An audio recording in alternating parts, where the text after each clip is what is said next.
the wiggle. Like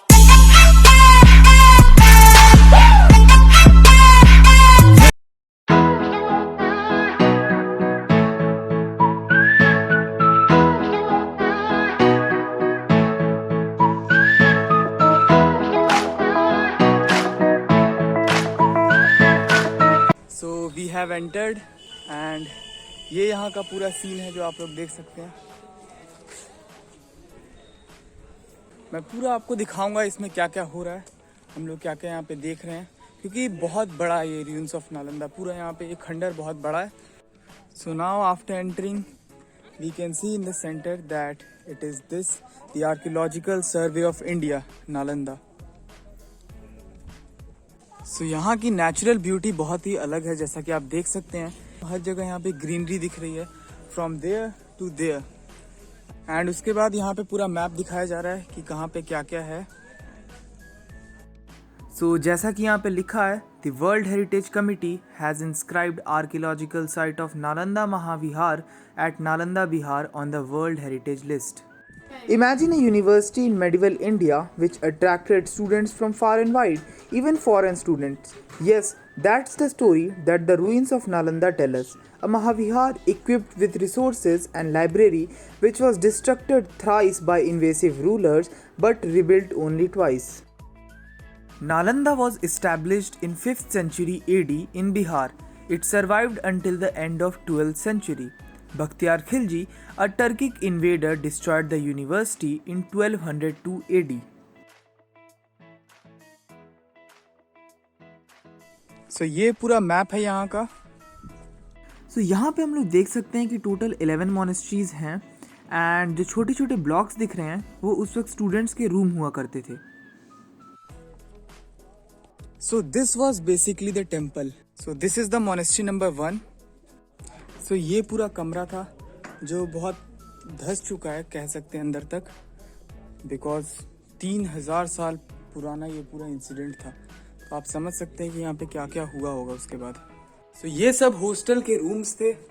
so at that time यहाँ पे cement था नहीं, तो उसके जगह पे यहाँ पे चूना इन सब का इस्तेमाल करके इन लोगों ने पूरा ये सब कंक्रीट किया है।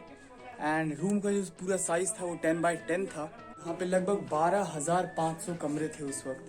उस वक्त भी यहाँ के इस रूम की एक खासियत थी कि ठंडी में ये रूम गर्म रहता था और गर्मी में ये रूम ठंडा रहता था। सो बेसिकली ये दोनों काम करता था। सो ये सब रूम 2-3 स्टोरेज रूम होते थे। उस वक्त के सारे पिलर्स पत्थर से बनाए जाते थे एंड ये जो नीचे वुडन लॉग्स दिख रहे हैं ये बारिश के वजह से लगाए गए हैं। तो ये बेसिकली सारे रूम थे ये सब, और यहाँ पे स्टूडेंट्स को टीचर्स पढ़ाया करते थे यहाँ बैठ के, और यहाँ चारों तरफ स्टूडेंट्स उनके चारों तरफ बैठे रहते थे। तो यहाँ स्टूडेंट्स पानी पीने के लिए आते थे। ये कुआं पहले बहुत गहरा था लेकिन अब तो सारा पानी इसका सूख चुका है। तो यहाँ सारा अनाज रखा जाता था एंड उस वक्त भी आप लोग देख सकते हैं कितने बेहतरीन तरीके से पूरा इसका आर्किटेक्चर हुआ है। एंड वो स्टेज है जहाँ पे टीचर अपने डिसिपल्स को सिखाते थे। तो बेसिकली हम लोग कह सकते हैं कि ये एक पूरा ऑडिटोरियम है। सो इस पत्थर से यहाँ पे रिफ्लेक्शन होता था। तो जैसा कि मैंने कहा कि यहाँ पे रूम बहुत ज़्यादा है, तो अगर मैं सबका एक एक करके बनाने लगा तो पूरा दिन निकल जाएगा और तब भी कवर नहीं हो पाएगा। एंड ये पूरा यहाँ का ड्रेनेज सिस्टम है। सो ये मेन एरिया है जहाँ पे टीचर्स अपने स्टूडेंट्स को पढ़ाते थे, वहाँ स्टेज पे ऊपर बैठ के। This temple was built by king Ashoka because he was a great disciple of Lord Buddha. तो यहाँ पे आसमान खुला हुआ है, इसके ऊपर कुछ है नहीं इसलिए गर्मी भी बहुत ज्यादा लग रही है, बट यहाँ के सीन्स बहुत अच्छे हैं। सो ये बेसिकली बहुत ऊंचे ऊंचे मंदिर हुआ करते थे, लेकिन बिकॉज इतना टाइम हो गया इसको बने हुए तो सब अंदर जा चुके हैं ये सारे। So this is temple number 12 and at the top of this temple there was a Buddha statue. So यहाँ पे टोटल 11 मोनेस्ट्रीज हैं जैसा कि आप देख सकते हैं। एंड स्टार्टिंग में जो हम लोगों ने कवर किया वो मोनेस्ट्री नंबर 1 था, यानी हॉस्टल नंबर 1। एंड यहाँ पे टोटल ऐसे 11 मोनेस्ट्रीज हैं जिसमें से सिर्फ मोनेस्ट्री नंबर 1 के रिमेन्स अभी बचे हुए हैं जैसा कि आप देख सकते हैं। एंड हर हॉस्टल के सामने टेम्पल्स थे जो यहाँ पे हैं पूरे। एंड ये जो स्पॉट है ये वाला, यहाँ पे डिसिपल्स या कोई भी टीचर्स या डिसिपल्स यहाँ पे मेडिटेशन करने के लिए आते थे। नॉर्मल पाम ट्री में सिर्फ एक ब्रांच होता है, लेकिन यहाँ के पाम ट्री में तो 9 ब्रांचेस हैं। जैसा कि आप देख सकते हैं वो वाला जो है, या इसमें 9 ब्रांचेस हैं। सो ये इसको बाकी सब पाम ट्रीज से अलग बनाता है। इसके आगे भी बहुत कुछ है देखने के लिए, लेकिन अब मैं दिखाऊंगा तो बहुत ज़्यादा रिपीटेटिव हो जाएगा। एंड मैं ये कहूँगा कि आप लोग यहाँ पे आके देखिए, आप लोगों को और भी अच्छा लगेगा। You should definitely visit here because it is a very good place.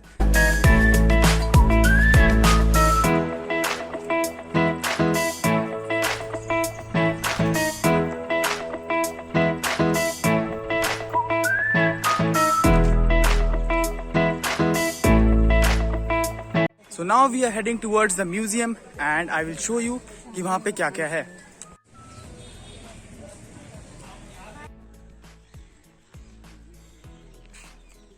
तो म्यूजियम के अंदर फोन का प्रवेश तथा प्रयोग दोनों निषेध था, इसी वजह से वहाँ के क्लिप्स इसमें नहीं डाले मैंने ब्लॉग में। बट स्टिल वहाँ पे मैं बता देता हूँ कि वहाँ पे था क्या क्या। वहाँ पे टेराकोटा के स्ट्रक्चर्स थे, पुराने ज़माने के स्ट्रक्चर्स थे जो वहाँ पे मिले थे और जो ज़मीन के अंदर दबे हुए थे। So now we are here at the Xuan Shang Memorial Hall. So ये Xuan Shang की मूर्ति है। ह्वेन सांग दुनिया के वरिष्ठ महापुरुषों में से एक थे, जिनका महान उद्देश्य मानव जाति का कल्याण और मानव सभ्यता के उदात्त मूल्यों की व्याख्या करना था। सो ये है मेन ह्वेन सांग मेमोरियल हॉल। आप लोग देख सकते हैं कितना बड़ा है ये और कितना ऑसम दिख रहा है ये पूरा वहां से लेकर वहां तक है। पूरे म्यूजियम में हम लोग घुस चुके हैं। सेंटर में एक बहुत बड़ी ह्वेन सांग की मूर्ति रखी हुई है। पुराने ज़माने की सारी पेंटिंग्स यहाँ पे सब कुछ दिखाया गया है। यहाँ पे पूरी लाइनेज दिखाई गई है। Our chief sources for Nalanda are the writings of Wen Shang and Yi Jing, who spent 3 and 10 years here respectively. After Nalanda University's demise in 13th century, Nalanda lay forgotten and buried under mounds of earth for centuries. It was the French translation of Wen Shang's travels in 1853 that kindled interest among colonial archaeologists. In 1862, Alexander Cunningham and freshly minted Archaeological Survey of India, which he founded, surveyed the site. Their work uncovered 11 monasteries, 6 temples, and a giant stupa, also known as Great Monument. So this is the pilgrimage legacy of Wen Shang.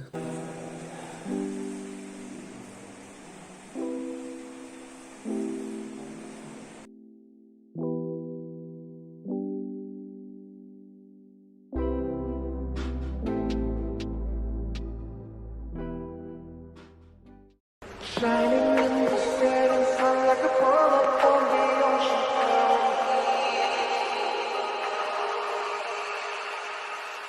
Thinking about the love we're making and a love for sharing. Come and feel me, oh feel me. Shining in the setting sun like a pearl upon the ocean. Come and feel me. So the capacity of this room was कुछ नहीं।